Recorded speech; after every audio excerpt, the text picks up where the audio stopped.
18th century gowns are works of art. From the most beautifully tiny stitches on a working woman's apron, which would have to survive the harshest of laundering, to the sumptuous trimmings on a silk court gown. Histories of fashion's evolution often overlook the hands of the maker. Seam lines move, hemlines rise and fall, and sleeves lengthen and shorten with a sense of assumed and organic inevitability. Who knows why fashion happens? It's all magic. That human hands had to engineer each change, demonstrating an intimate knowledge of how textiles would behave on the body, is disregarded by many in favour of a really simplistic narrative of progression. Now, it is self-promotion time. I recently wrote a little book called Labour of the Stitch, The Making and Remaking of Georgian Fashionable Dress, published by Cambridge University Press, which was released this week. That is, if you are watching this at the time that I upload the video anyway. And which, for the next week, you can access for free. If you're watching this after the free access period, then the paperback is only £17, and I'll pop a link to that in the description too. Now, over the coming months, I'm going to be releasing a series of videos looking at different topics from the book in a bit more depth. From who actually designed fashion plates in the 18th century, to how I made this recreated 1760s gown using as accurate as possible construction methods, all as part of the book. Okay, so I've convinced you to read it and subscribe to watch the other videos, right? But what is the book actually about? Well, it focuses on one key fact, that hands made clothes in the 18th century. I suggest that it is by turning our own hands to making that we can really access how and why 18th century garments were made the way that they were.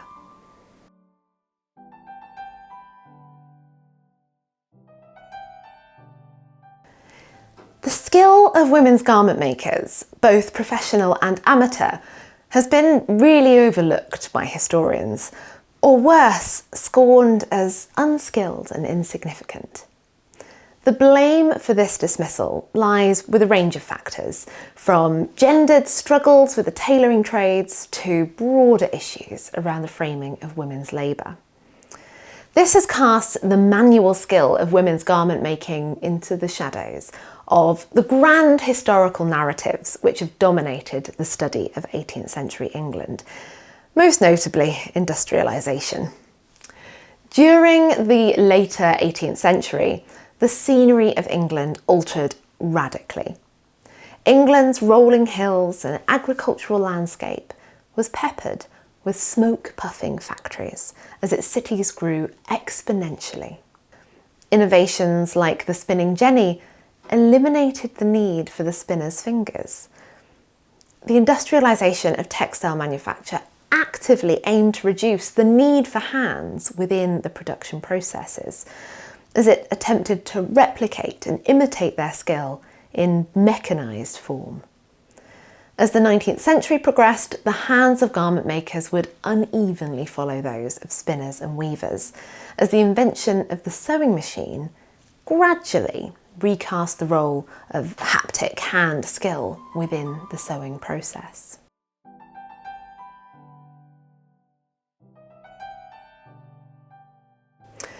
The sartorial trades in the 18th century were not as clearly defined as they might appear. New professions emerged and evolved with names connected to the shifting fashions. So early in the century, the mantua-maker appeared as the crafter of the mantua, but this transfigured into the dressmaker as the mantua's influence declined. Similarly, body makers morphed into stay makers as terminology shifted. Yet this connection between the trades and their related garments was not clear-cut. As convenient as it would be to categorise garments as exclusively the realm of specific makers, in practice, making was far more fluid. Milliners, who had usually traded in accessories and small items, might also occasionally make gowns. By 1805, the Book of Trades, which was an educational guide for children about the various professions available to them, sort of careers counselling, but make it 18th century, claimed that the dressmaker made every article of women's dress except those which belonged to the head and the feet. This flexibility in terms of which makers made what garments reflects that it is impossible to assume that all gowns, both those that circulated and were worn in the 18th century and those which survive in museum collections, were stitched by the hands of makers who identified as mantua-makers. While they likely were responsible for most gowns, many others were stitched by makers in otherwise titled sartorial trades who'd not undertaken a formal apprenticeship or training in a specific process of making, or by amateur makers at home. Debates surrounding the turbulent rise of the mantua maker and their struggles against the tailors' guilds have inadvertently privileged these professional makers over other types of maker or amateur makers.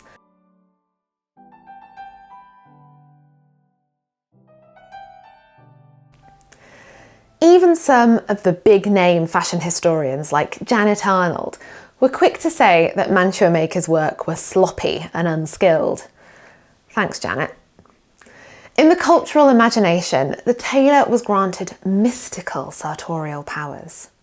As Robert Campbell wrote in his much-quoted 1747 The London Tradesman, a tailor, quote, ought to have a quick eye to steal the cut of a sleeve.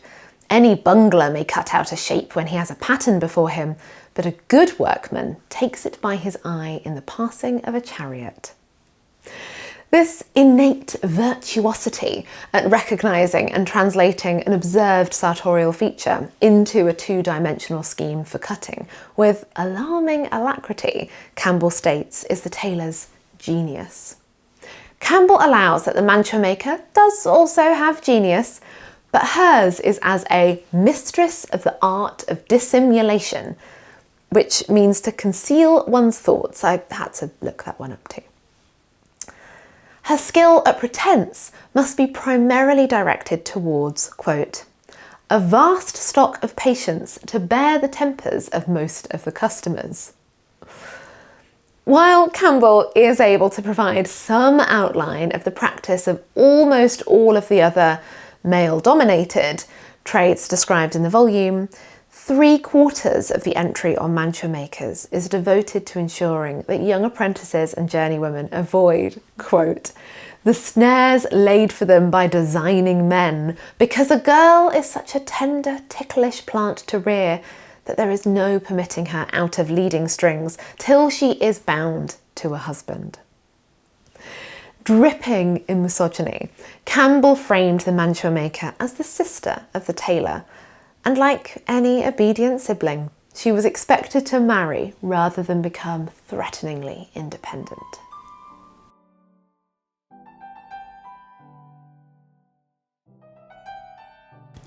If you would like to know more about how 18th century gowns were constructed and to see just how clever 18th century makers were, then be sure to subscribe and click the little bell to get notified when I put out my next video on the making of the gown that is part of this book.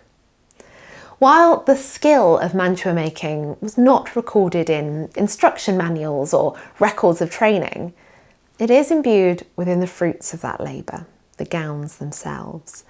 The products of those busy hands sit encased in Tyvek tombs in museum stores, and although they cannot be read with the convenience of a recipe book, the traces of their makers still endure in their stitches and folds.